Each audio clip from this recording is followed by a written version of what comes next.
का रे अब तो तहनी के आवरी का हो नेचुरल ब्यूटी काहे इतना हंसत रे?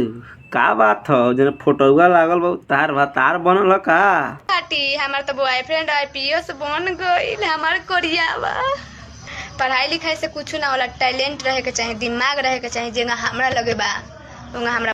ई तो बात हम मानता नहीं कि तोहार यार कोरियावा आईपीएस बन गल नेचुरल ब्यूटी, तब का होई? दारू के सप्लाई करबू का? एने ओने ना आईपीएस बनल बा, सोच ली हो नेचुरल ब्यूटी। बॉयफ्रेंड लगे बा ये 2 लाख रुपया लागल बा। बाप रे हमने के आज सोचल सपना पूरा हो गल। कहल रहला नेहा कि तू नेचुरल ब्यूटी बनी है सोशल मीडिया पर, हम आईपीएस बने। देख ला कितना सुंदर बा ना। हमरा बॉयफ्रेंड के बारे में जिन आज के बाद कुछ बोलल ठीक बा, ई तो बात हम मानते बानी कि आईपीएस तो बनिए गइल बा नेचुरल ब्यूटा। तू तो प्रचार कइए देले अपन दारू के सेलिंग बिहान से कर लगी दुनु जना मिल के। का करे के वैसे ही बिहार में दारू बंद बा, मोटा कमाई होई।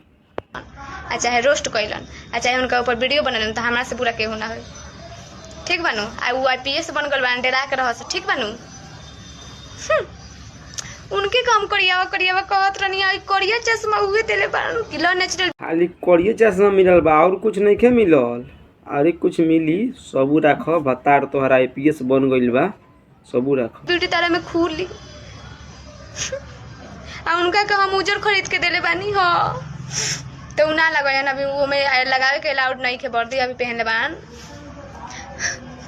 अंदर कौन दो नेचुरल ब्यूटी तीन लगा के चश्मा घींच के भेजस तब नु उ दिल बन तू लगा लेलू आ तू तो कह दे कि उ लगा ले, तबे नु आदमी जानी कि हर नेचुरल ब्यूटी या नेचुरल ब्यूटा के अदला बदली सामान भइल बा।